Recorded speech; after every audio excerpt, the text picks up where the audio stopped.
Manchester United speaking again today with the agents of Carlos Baleba. It's about the contract and the salary. United want to advance on the player side and see what happens with Brighton. Manchester United want to try.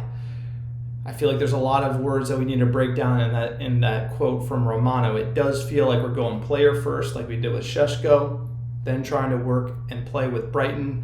To me, this signing is so huge for United. It could be the difference between European football and not. If you look at what we have, it realistically is probably not enough to get back into Europe.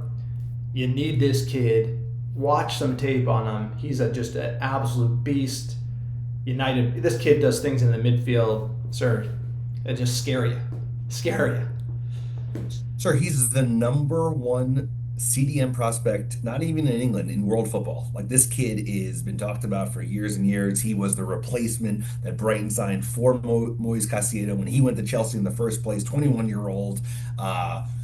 Unbelievable ceiling. Dynamic midfielder. He can tackle, he can pass, he can carry the ball. He would be an unlock for Manchester United. And they are following an encouraging plan, which is like Ornstein says, hey, we're interested. The player is very keen. He knows Onana. He played with Leny Yoro at Lille.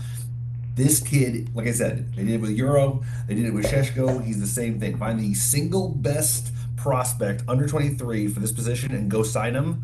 This is going to be the highest fee yet. We're here at £100 million. But given how valuable that position is in this formation that we play under Ruben Amorim, or any form, even if you play a 4-2-3-1, you need a killer CDM to pull the strings like Rodri does and has won in the league time and time again. So if we can get this over the line, that would be an insane window, and I think really could push United, maybe not to fourth, but fifth. And if fifth's enough now to be in Champions League football, given how good English football is, that might be worth it. Especially if they can get a structured deal, £80 million. If you can get like an £80 million deal, he's apparently on an insanely low salary. He's on like 15K a week. That's another way United could turn their head, say, hey, he doesn't want to sign a new deal. Apparently he's very keen on United. So one to watch. But the fact that they've even been open with it with tier one sources, forget Romano, real tier ones, is encouraging, because I don't think they'd be doing it. And they didn't like the But same it's thing floater with though. It's not. It's a little bit of like a hey, we're gonna see type of thing, and it's like what are we at 70 or 80, and Brighton's at 100. But then you have to make up the gap with the new deal, right? Because if Baleba says, hey, I want more money, then they have to pay that. So there's a little bit of a gap there. It would come down to what would be some add-ons, as well as, are Brighton willing to sell him now? United, I'll tell you what, speaking of red meat, we need this red meat, sir, because I love red meat, and this guy owes me a steak from that last prediction game. Here's the thing. Yeah, maybe. Here's the thing. I say that United are doing the red meat strategy, but I love the red meat strategy. Who doesn't love it? Like, who doesn't love a steak? Gazump, you're winning the social media transfer war. You're just laughing at other fans. This is like what we love about United. But the reason why we got to get this deal done now is because other teams are coming. They're not in the window now. And this player, it's like we're kind of just robbing. We're in like Saks Fifth Avenue. We should be at the dollar store, but somehow we're just like robbing the best signings in Europe.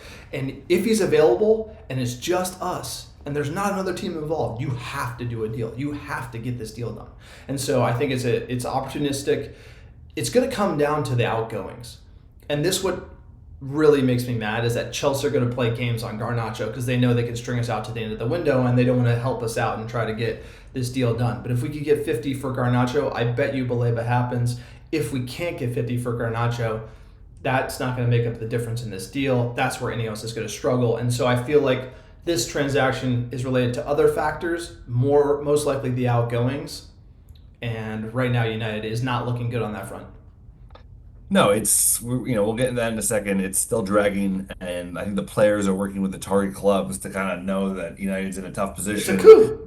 They don't want United to do well. Balaba is the type of player that Chelsea's been signing, like Moise Caicedo, Enzo. Like, he's right in that profile, 100 million. They wouldn't delay a second signing him for that price, given his high ceiling. Same with Real Madrid. He could be a Rodri replacement in the future, and that's why it's important. Like you said, so not a lot of clubs are in from right now, but they will be. We have to get him, dude. You got to get him now because he'll be 125 million next year, or he'll be 150 million next year, right? Or you won't be able to he won't be able to turn down a Real Madrid. So he does like United. Apparently, he's got friends at United. Onana, Mbumo, fucking I would Yoro. keep Onana if we could get this kid over. Honestly, the line. same. Like that. Like That's what I was I said, thinking. I was done with Onana. I'd keep him.